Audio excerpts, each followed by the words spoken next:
पहला बेटा सुन लो मेरी बात। पहले हमने पढ़ा था oxidation number method.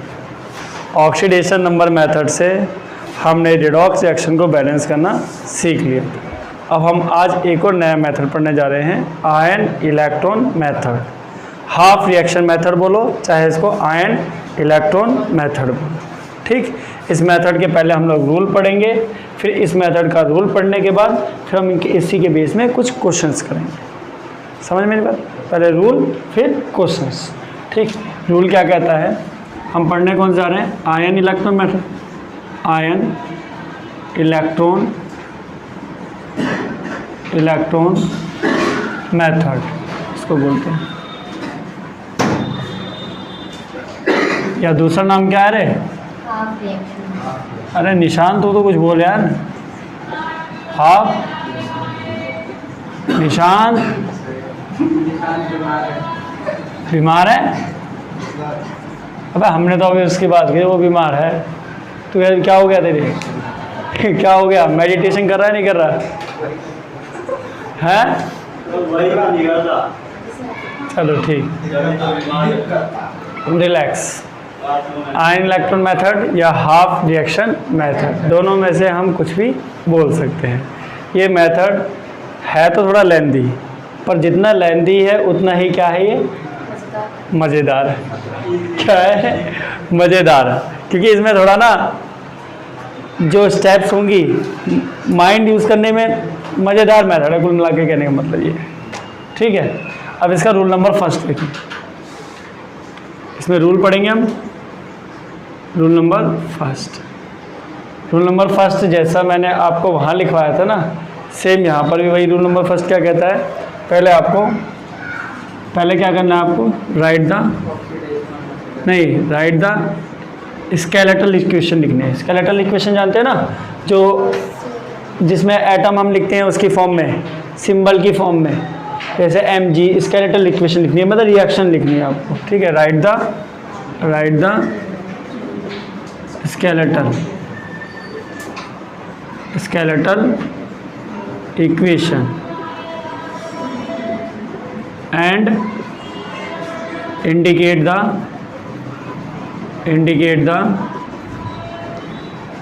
indicate the oxidation state of all element।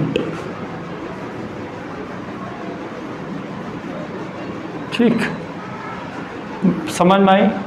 Rule number first क्या कहता है, पहले आपको स्केलेटल इक्वेशन लिखनी है।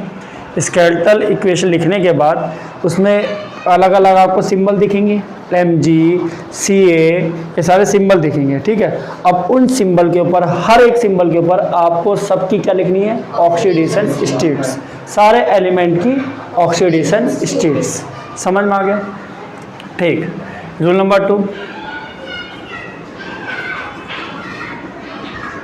रूल नंबर 2 क्या कहता है, फाइंड आउट स्पीसीज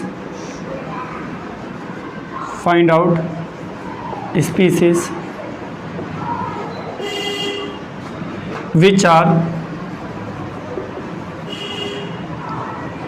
ऑक्सीडाइज। कौन सी स्पीसीज ऑक्सीडाइज हो रही है, और रेड्यूस, कौन सी स्पीसीज रेड्यूस हो रही है। समझ में आ गया? स्पीसीज फाइंड आउट करनी है, कौन सी स्पीसीज फाइंड आउट करनी है, कौन सी ऑक्सीडाइज हो रही है और कौन सी रेड्यूस हो रही है। समझ गए? ठीक, रूल नंबर 3।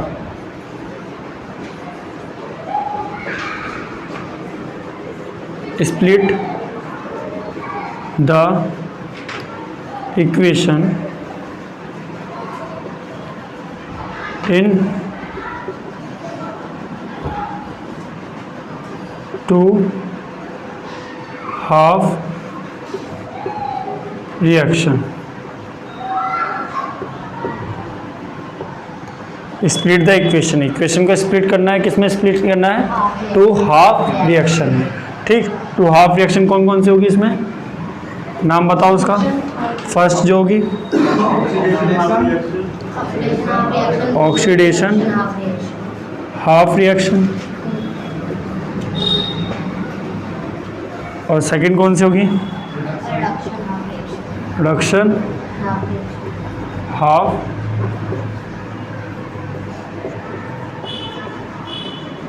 ठीक, दो इक्वेशन होगी, एक ऑक्सीडेशन हाफ रिएक्शन, दूसरी reduction half reaction.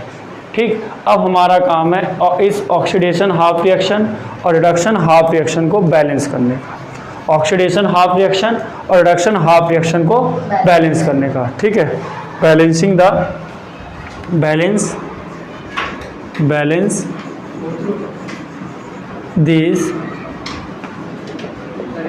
these two half reaction.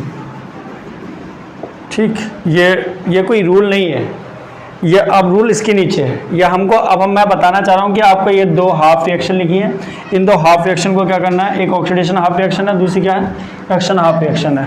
ठीक है, इन दोनों को क्या करना है, हमको बैलेंस करना है। अब बैलेंस करने के लिए इनके लिए रूल देखने पड़ेंगे ना। अब रूल नंबर क्या आ जाएगा, 4। रूल नंबर 4 क्या कहता है?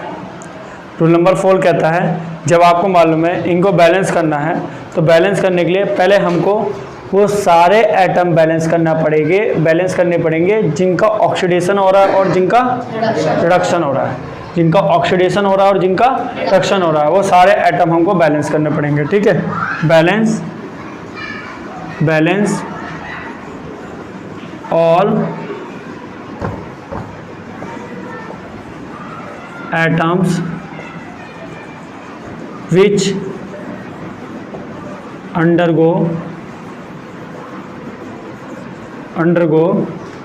oxidation and, आपने पढ़ा था ना वहाँ पर, ऑक्सीडेशन और रिडक्शन। हमको वो सारे एटम्स को बैलेंस करना पड़ेगा जिनका ऑक्सीडेशन हो रहा है और जिनका रिडक्शन हो रहा है। समझ में आ गई मेरी बात? हमको वो सारे एटम बैलेंस करने हैं जिनका ऑक्सीडेशन हो रहा है और जिनका रिडक्शन हो रहा है। रूल नंबर 4 है। ठीक, बता दें?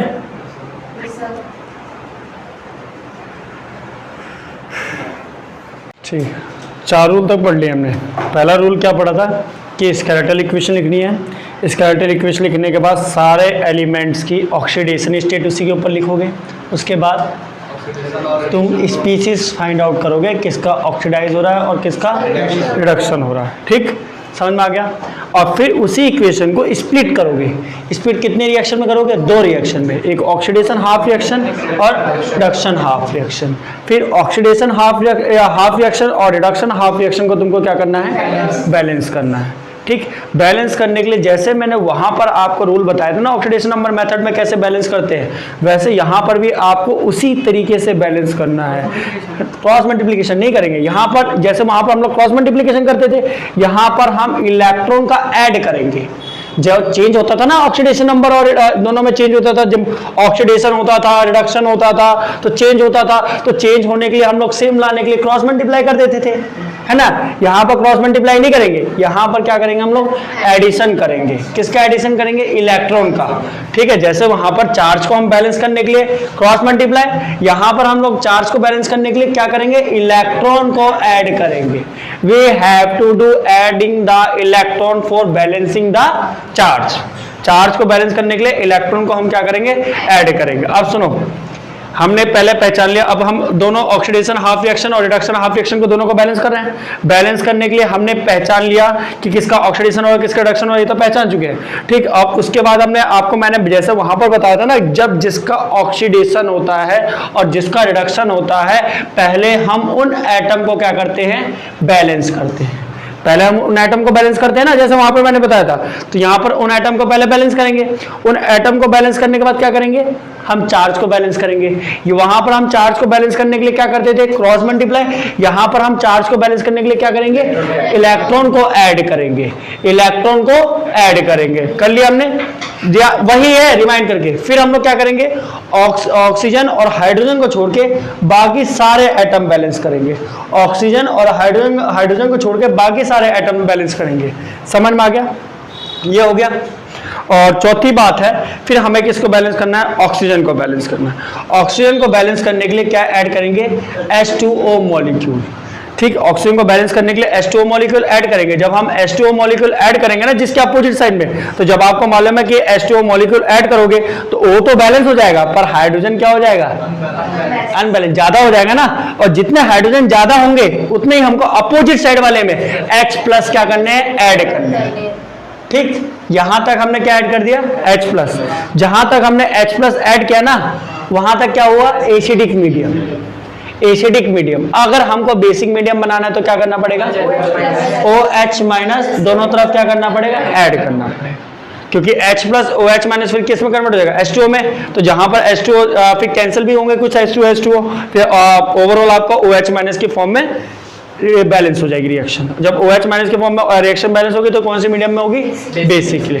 मैंने आपको एसिडिक और बेसिकली दोनों समझा दिए कैसे हमें करना है। ठीक है, वहां पे मैंने आपको बताया एसिडिक के लिए कैसे करना है, बेसिक के लिए कैसे करना है, न्यूट्रल के लिए कैसे करना है। यहाँ पर भी मैंने आपको बता दिया, एसिडिक के लिए बता दिया और बेसिक के लिए बता दिया। ठीक, क्योंकि आयनिक फॉर्म जो होती है हमेशा एसिडिक होती है, बेसिक होती है, न्यूट्रल तो होती नहीं आयनिक फॉर्म। न्यूट्रल क्या आयन न्यूट्रल होता है क्या आयनिक फॉर्म में, न्यूट्रल आयन मतलब आयन कब कब प्रोड्यूस होता है, या तो एसिडिक में या तो बेसिक में, या कोई न्यूट्रल नहीं। Try to understand. ठीक, रूल नंबर कौन सा है, rule number 5।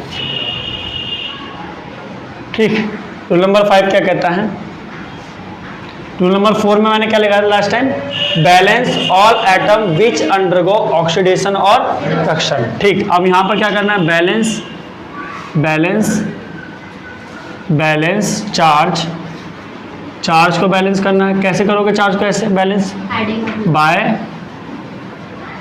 Adding of electron, electron का ऐड करके बैलेंस करना। समझ में आ गया। रूल नंबर 6, रूल नंबर 6 क्या कहता है, बैलेंस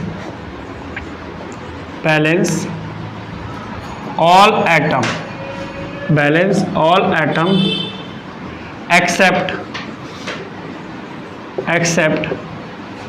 हाइड्रोजन और ऑक्सीजन। समझ में आ गया। हाइड्रोजन और ऑक्सीजन को छोड़ के बाकी सबको क्या करना है, बैलेंस करना है। ठीक, रूल नंबर 7। ठीक, बैलेंसिंग बैलेंस ओ को क्या करना है, बैलेंस करना है। कैसे बैलेंस करोगे, bye adding number of H2O molecule. कौन से साइड करोगे, जहां पर O कम होंगे, जहां पर O कम होंगे। By adding number of H2O molecule to the side deficient मतलब कम, जहां पर O कम होंगे उस साइड पे करना है जहां पर O कम है। डेफिशिएंट इन O, जहां पर O की कमी होगी वहां पर आपको क्या ऐड करना है, H2O मॉलिक्यूल। समझ में आ गया। Rule number 7। ठीक, फिर इसके बाद क्या करना है, रूल नंबर 8 भी है। रूल नंबर 8 क्या है, एडिंग बैलेंस करना है। किसको बैलेंस करना है, balance H by adding H plus ion. ठीक, समझ में आ गया। अब सुनो, यहां पर तुम जब इलेक्ट्रॉन को, जब एक बात और है, यहां पर जब इलेक्ट्रॉन को तुम ऐड करोगे ना, मान लो दोनों ऑक्सीडेशन हाफ रिएक्शन में आपने इलेक्ट्रॉन कुछ ऐड किए, 2 इलेक्ट्रॉन ऐड किए, और रिडक्शन हाफ रिएक्शन में आपने 3 इलेक्ट्रॉन ऐड किए। यहाँ पर कितने इलेक्ट्रॉन ऐड किए, 2, यहाँ पर कितने किए, 3। अब आप दोनों इक्वेशन को फिर बाद में हमको ऐड करनी पड़ती है, ऑक्सीडेशन हाफ रिएक्शन और रिडक्शन हाफ रिएक्शन, दोनों को हमको क्या करना पड़ता है, ऐड। और ऐड इस तरह से करते हैं कि जो दोनों में तुमको इलेक्ट्रॉन दिख रहे हैं ना, यहाँ पर इलेक्ट्रॉन कितने दिखे थे, 2, यहाँ पर कितने दिखे थे, 3। अब इन 2 इलेक्ट्रॉन और 3 इलेक्ट्रॉन को दोनों को कैंसिल करना है। कैंसिल करने के लिए हम लोग क्या करते हैं, नहीं क्रॉस मल्टीप्लाई नहीं करते, क्या करते हैं, सेम बनाते हैं, ताकि यहाँ पर 2 इलेक्ट्रॉन और ये 3 इलेक्ट्रॉन दोनों क्या बन जाए, सेम बनाने के लिए हमें क्या करना पड़ेगा, किसी इंटीजर से क्या करना पड़ेगा, मल्टीप्लाई करने का पड़ेगा। या तो ये जैसे लड़की कह रही है क्रॉस मल्टीप्लाई भी कर सकते हैं हम लोग। हम लोग चाहे तो क्रॉस मल्टीप्लाई कर सकते हैं। यहाँ पर जैसे 2 थे, यहाँ पर 3 थे, तो इस यहाँ पर जो 2 थे ना, इसमें 3 का मल्टीप्लाई, और यहाँ पर जो 3 थे ना, इसमें 2 का मल्टीप्लाई। ठीक, तो ताकि दोनों में कितने कितने इलेक्ट्रॉन बन जाएंगे, 6। ठीक है, मेरी बात समझ में आ गई।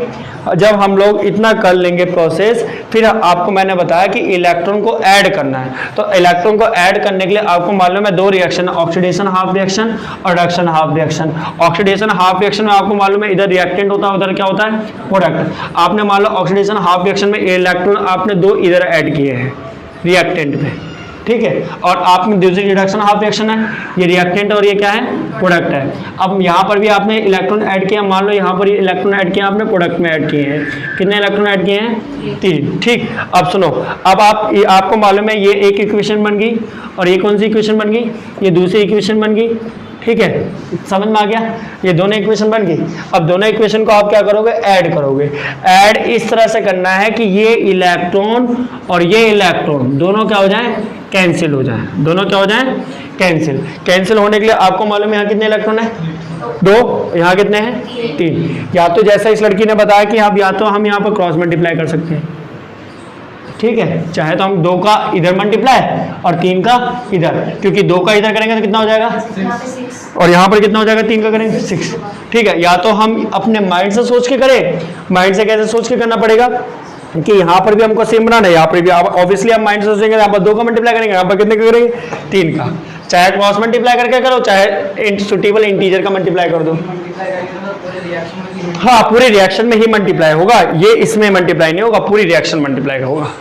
मल्टीप्लाई जो करोगे, किसी भी इंटीजर करोगे, पूरी रिएक्शन मल्टीप्लाई होगा, पर इसमें ही नहीं होगा मल्टीप्लाई कि आप सोच रहे हो खाली इसी मल्टीप्लाई, पूरी रिएक्शन में मल्टीप्लाई होगा। समझ मेरी बात है? सर, जिसका ऑक्सीडेशन हो रहा है इधर और जिसका इधर रिडक्शन हो रहा है, तो ऑक्सीडेशन में हम मल्टीप्लाई कर रहे हैं तो सिर्फ ऑक्सीडेशन वाले नंबर पे नहीं, सब पे। हाँ, इधर वाले पे ही मल्टीप्लाई करेंगे, और जैसे इधर वाले करें, इधर वाले पे ही करेंगे। जैसे 2 का इधर करो, बस 2 का इधर तक, और 3 का पूरे में, इधर के पूरे में करना है। उसका मत करना कि जिसका ऑक्सीडेशन और जिसका रिडक्शन, पूरी रिएक्शन में मल्टीप्लाई। अगर H2 के अलावा और कोई एलिमेंट हुआ तो उसको भी मल्टीप्लाई, हाँ, और भी करना है, सबको करना है, पर इधर पूरे में करना है। एक को करना इनको भी करना है, यहाँ जो एलिमेंट है, यहाँ पर भी जो एलिमेंट है उसको भी करना है, यहाँ पर भी जो एलिमेंट है उसको भी करना है, यहाँ पर भी जो करना है उसको करना है। सर मेरी बात,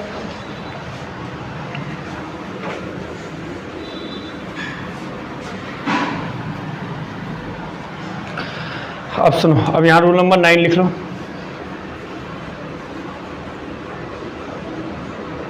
रूल नंबर 9 क्या कहता है, adding to half reaction such that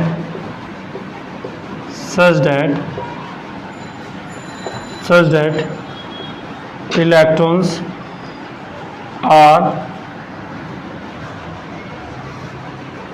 present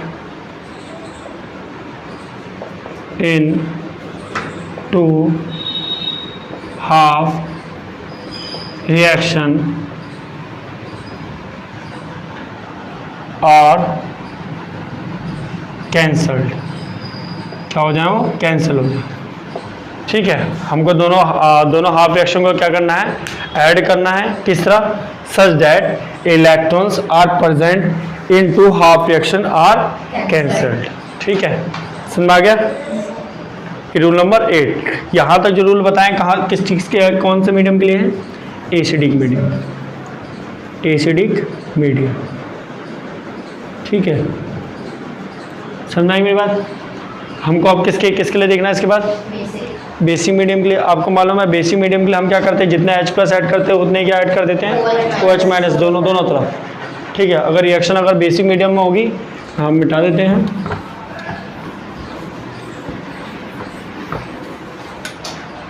for basic medium के लिए क्या करते हैं, वो for basic medium add OH ion on both side has number of H+ ion present in reaction, मालूम है ना। ठीक, यहाँ तक जो होगा एसिडिक मीडियम के लिए, यहाँ तक बेसिक मीडियम, लिख लिया। अब क्वेश्चन करने जा रहे हैं एक एसिडिक मीडियम का करेंगे और फिर इसके बाद एक बेसिक मीडियम का। मिटा दें, मिटा दें, रूल नंबर 10वें डाल लो। हाँ 10वें रूल नंबर 10वें डाल लो। इसको क्या करो, ये तो ऐसे ही है वैसे, और डालना चाहो तो 10वें डाल सकते हो, कोई दिक्कत होगी। मिटा दें।